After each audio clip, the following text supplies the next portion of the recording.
Welcome back to Round the Cauldron, where we talk theology, philosophy, and everyday life as a modern witch. Follow the show on social media, subscribe to the newsletter, and watch the show live on YouTube. If you like the show, please leave a review wherever you listen to help other witches find me. Don't forget, you can help support the show at patreon.com/roundthecauldron for as little as $1 a month and get patron-exclusive content. If you're ready to hop into the show, grab some coffee, pull up a seat, and join me round the cauldron.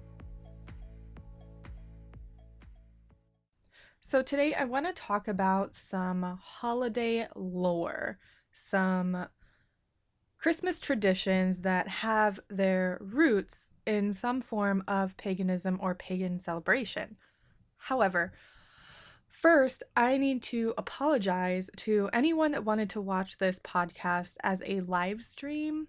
We are having major issues with our internet provider in my area, and my internet on Wednesday was just in and out all day long, so I didn't want to run the risk of doing a live stream and it cutting off in the middle or just not being good quality.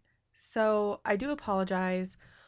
Hopefully it will be back up and running at peak capacity the way it's supposed to be pretty soon, because I do enjoy doing the live streams of the podcast recording on YouTube as well. With that said, if you also enjoy the YouTube channel and the videos that I post there and the live streams, make sure that you're subscribed and that you like the videos. It helps me out in the YouTube algorithm, and we all know how much algorithms are just the bane of our existence, and you subscribing and liking the videos actually helps those videos get recommended to more people who could benefit from them. So if you want to subscribe and like the videos, I would really appreciate it as well. Lastly, don't forget that I am doing a December giveaway because Round the Cauldron turned 1 this year. The giveaway ends on December 31st, midnight Pacific Standard Time, and I am giving away a copy of the Pagan Tarot deck and a citrine crystal. So if you haven't already, make sure you're following me on Instagram so that you can see pictures of those. And head over to roundthecauldron.com/giveaway. I'll leave a link in the show notes to enter that giveaway. I believe there are 4 ways that you can enter. So you get the 1 obligatory entry and then 3 extras. It is done through Rafflecopter, so you might have to create a free account through Rafflecopter, but it is one of the easiest ways for us small people that work by ourselves to host a giveaway and a raffle and things like that. So don't forget to enter the giveaway. It does end on December 31st. And I can't wait to see who wins. The deck, I haven't opened the box. I haven't unwrapped it or anything like that. It's still in its box. But I have looked at pictures of it online, and it's an interesting deck. And I think it's really pretty. And I think whoever gets it will enjoy it. And also the citrine crystal is just really beautiful as well. So don't forget to enter the giveaway. Again, the link for that will be in the show notes, roundthecauldron.com/giveaway. So now we can really hop into what I wanted to talk about today, but I want to preface this with sort of a disclaimer. I'm not against other religions. I'm not against Christianity or the religious side of Christmas. I simply think that it's important for those who celebrate Christmas or who use the specific traditions of like Christmas trees and mistletoe and Christmas carols. I think it's important to know the history behind those and why they happen and why we do them. So please do not take this as a like bashing of Christmas and Christianity. It is simply a little bit of historical education. So the first thing that I want to mention is the use of holly. So holly is actually one of the sacred plants of the god Saturn, and during the festival of Saturnalia, the Romans actually used holly not only as a decoration, but they would give it to others as a gift to mark friendship and good fortune for the year ahead. Now, according to history.com, people decorated their homes with wreaths and other greenery, and they shed their traditional togas in favor of colorful clothes known as synthesis. Even slaves did not have to work during Saturnalia, but were allowed to participate in the festivities. In some cases, they sat at the head of the table while their masters served them. So, a lot of our Christmas traditions are actually derived from the ancient festival of Saturnalia from Roman times. And this includes things like giving gifts, singing carols, and even it is speculated that it is where we get the day that Christmas is celebrated on. So, Christmas is celebrated on the 25th of December, and Saturnalia, as far as I have read, was traditionally celebrated from December 17th through December 23rd, but that was using a different calendar. And on today's calendar, December 23rd is actually December 25th. So that's just an interesting tidbit, I guess. It's also interesting to note that during Saturnalia, the Romans would loosen the ropes and the ties that bound their cult statue of Saturn, and like loosen the ties, because I guess they would have like rope around the statue's ankles or something, and that would represent his liberation. And then each household would choose a mock king to be the king of misrule. This person would actually then go around, and it would be their mission to be rude to guests, to chase people around, and to just cause all around general mischief.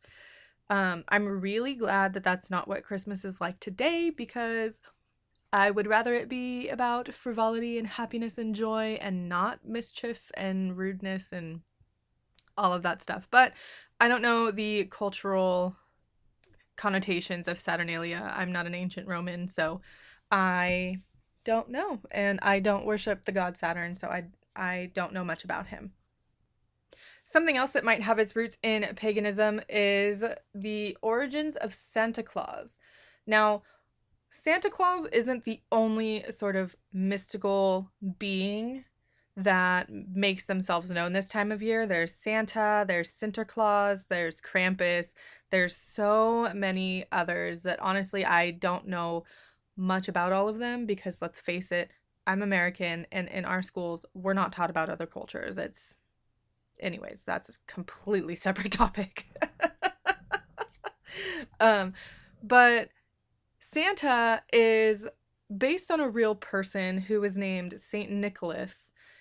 And Saint Nicholas was the patron saint of children, and he was known for his secret gift giving really across the land from where he was from. So in the Netherlands, as far as I'm aware, in the Netherlands, Belgium, France, and many other places, the feast of Sinterklaas is still celebrated. And Sinterklaas is one of the main sources for our legend of Santa. Now, Sinterklaas is the legendary figure that's based on Saint Nicholas, and he has many other names, but his feast day is celebrated on December 6th. And I follow someone on Instagram who celebrates this Sinterklaas, the feast of Sinterklaas, by, I think it was leaving shoes out by the fireplace, and then the shoes would then be stuffed full of candy and goodies for the children by Sinterklaas, which is really interesting. I really enjoy learning about other cultures and other traditions. It's nice to see the origins of our American capitalized version of Christmas and Santa. There's also another theory that Santa is loosely based on the Norse god Odin. It's said that Odin would fly across the sky at night with all of the gods on one night in winter, and he would bestow gifts upon those who were in his good favor and cause mischief for those that were not. What's interesting to note here is the older versions, the older images of Santa before Coca-Cola got a hold of him and made him a fat, jolly, happy man. He was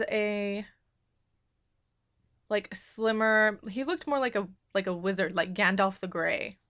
I'll see if I can find some pictures and post them in the show notes and on Instagram.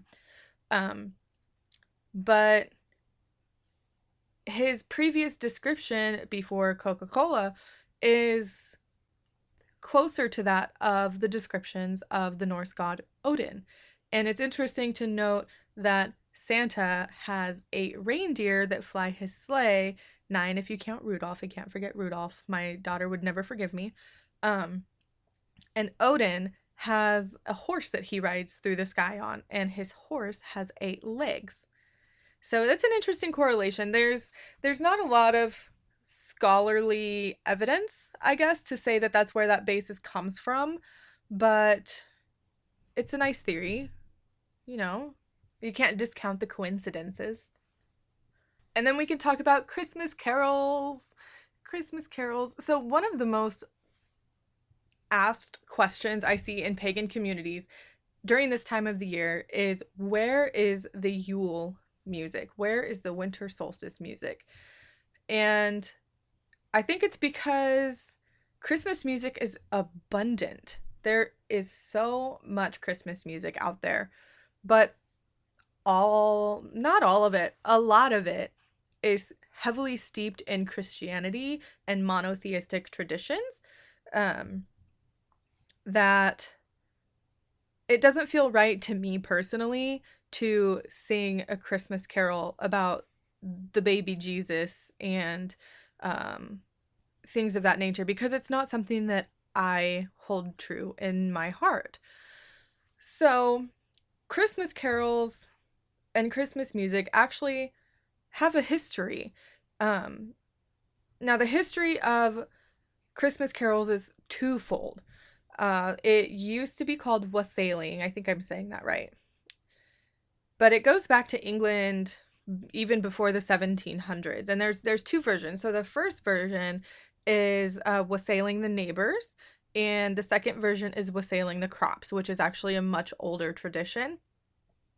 Both of these traditions involved singing to someone or something else, and they both involved wishing goodwill upon the recipient for the new year. But wassailing your neighbors doesn't have an innocent past, I guess you could say. Like, wassailing the crops was just something you would do. You would go out to your crops, you would drink, and you would sing songs to your crops to help them grow. Wassailing your neighbors came about as a way for the peasant class to beg their more wealthy neighbors for gifts and good cheer without it being deemed as begging. I actually have a clip here of an old English Christmas carol called Here We Come A Wassailing. And I'll go ahead and play a little clip for you, and I will leave a link to the full song in the show notes so you can go listen to it. Here we come a-wassailing among the leaves so green. Here we come a-wandering so fair to be seen. Our joy come to you, and to you your wassail too. And God bless you and send you a happy new year. And God send you a happy new year.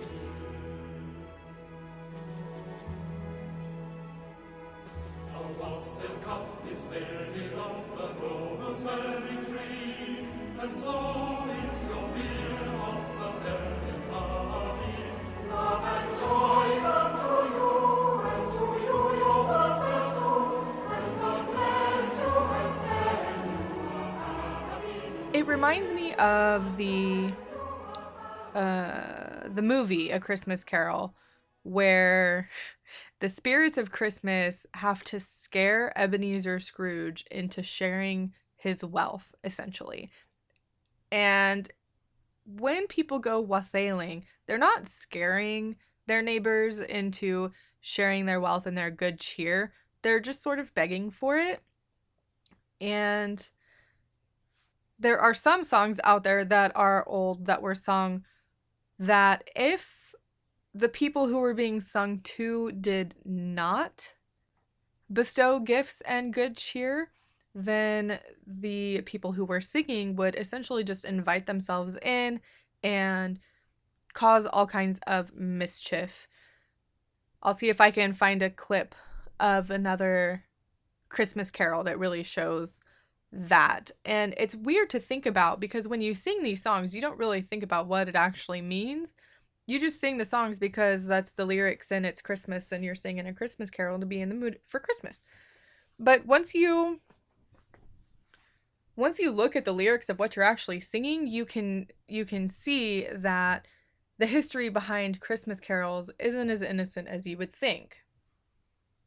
Now, the tradition of singing to your neighbors, it's changed from one of disguised begging to one of a true blessing. And it's not practiced much here in my area where people go door to door and sing to neighbors. I have done it in the past where I used to live in California when I was a part of something called Job's Daughters.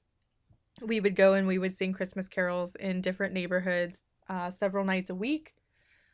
It's not done here in Central Oregon, as far as I can tell, where people go door to door. However, it is done by certain schools at public events.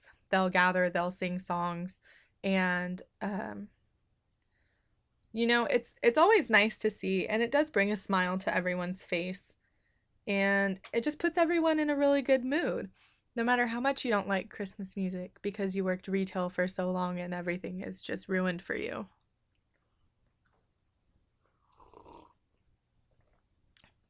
I know that's not just me.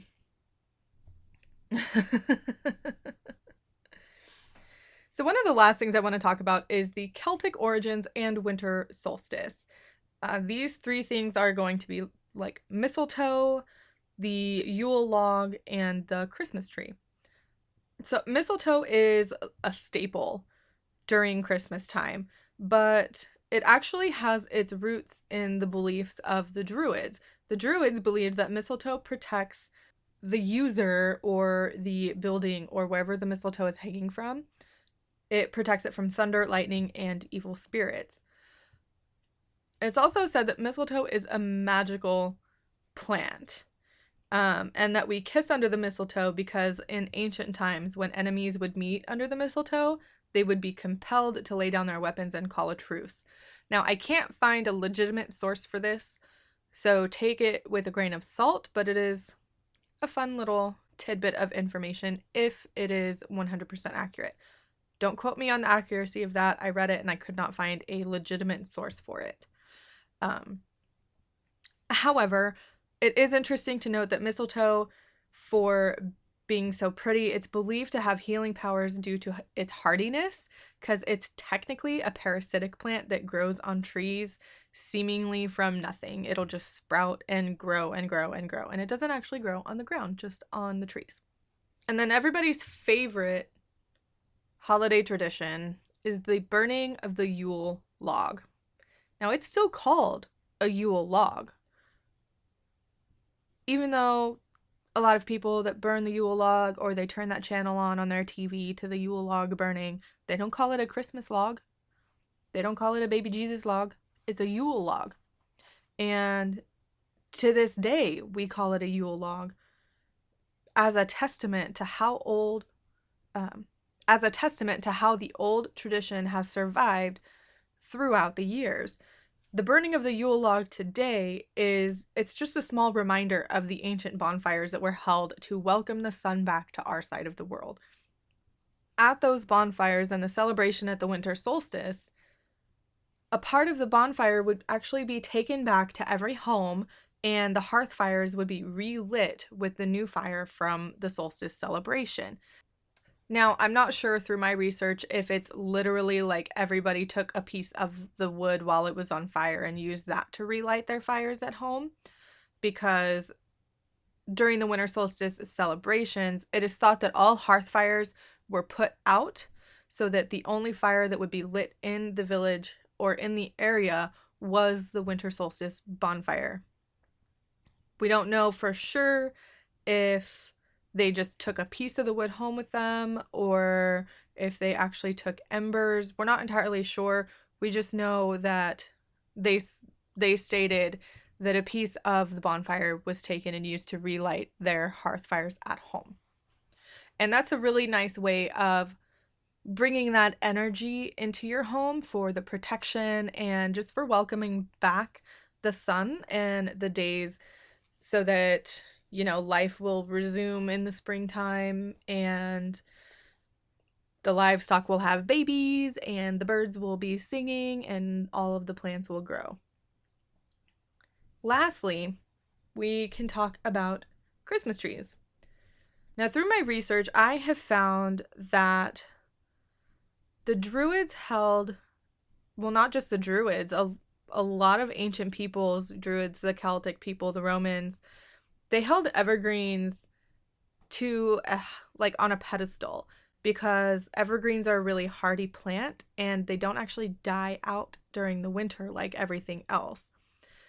The Celtic people revered the evergreen tree for this reason, and the evergreen tree is associated with life, abundance, health, um, and rebirth.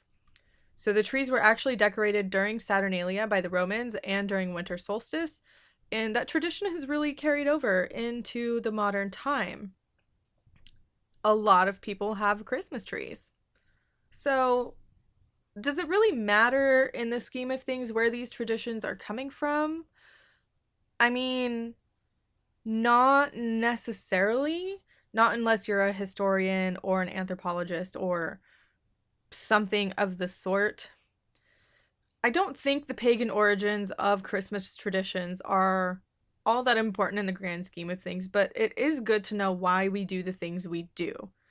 And there are a lot of reasons why these traditions would have crossed boundaries from their pagan origins to Christmas and to Christianity. Some of the reasons for that cross contamination of cultures and religions that they're going to be more complex. Some of the reasons are more simple. I mean, the traditions might have been brought over from paganism willingly and innocently from those who converted from paganism to Christianity. These traditions, as far as ancient times go, weren't necessarily tied 100% to their religious belief. They are traditions that were passed down from generation to generation, and it's just something that they did. And so when they converted from paganism to Christianity, those traditions stuck. And they were able to find meaning for those traditions in Christianity as well. However, we also need to acknowledge the acts of the church during this time and their quest to convert everyone around them. You know, the church isn't innocent in this, but we don't live in ancient times anymore, and the best thing that we can do at this point is to learn from our history, enjoy the traditions that we enjoy, and create new ones if we want to create new ones. So, final thoughts, you know, just enjoy the season. Enjoy the holiday season with your family. I know when this episode goes live, Yule will already have passed, but that's okay. Whether you celebrate Christmas, Yule, winter solstice, Saturnalia, or one of the other plethora of winter celebrations, we can all acknowledge that it's a magical time of the year full of happiness and friendship and mystery and mysticism and magic, and it's a wonderful time of the year. Not not to be sappy with the puns and music crossovers. Um I also want you to make sure that you keep that mindset going into the new year. Keep the mindset that people matter. Traditions matter to people for many different reasons. And it's not up to you to decide what is an important tradition for someone and what they can and can't do when it comes to the winter solstice celebration, as long as they are respecting cultures and not partaking in cultural appropriation. And don't use it as a time to point fingers and play the blame game and say, well, your Christmas is pagan, so ha, you're celebrating a pagan holiday. It doesn't work that way, guys. I mean, the origins of Christmas might be pagan, but that was a long time ago. And anybody that is alive now has not played a part in that at all.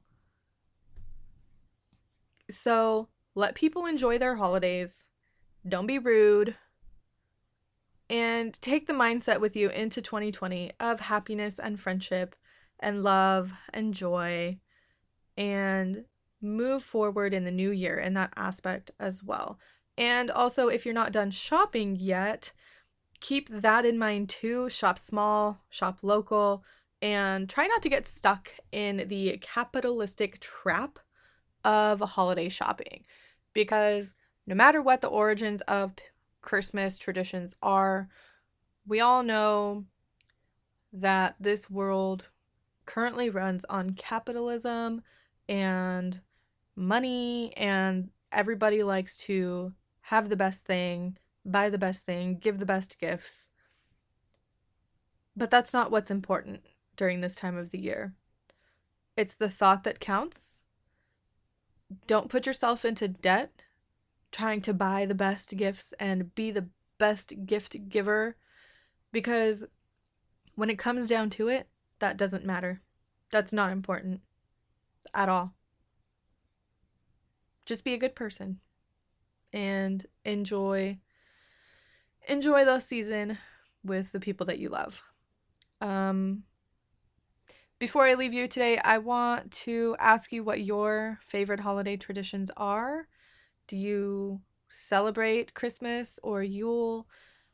And if you have a favorite tradition, I'd love to hear about it. Check out Instagram. I will be posting about mine there as well. But my favorite Christmas tradition when I was growing up, since I grew up Christian, we did celebrate Christmas. My favorite tradition was making sugar cookies with my Nana.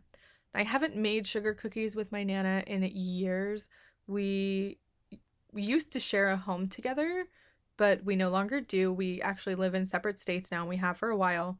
But I'm going to continue that tradition with my own daughter.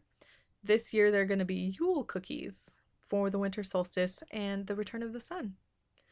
So enjoy the holiday season, and I wish you much love and much peace for this time of the year. And I will talk back at you later. Bye for now.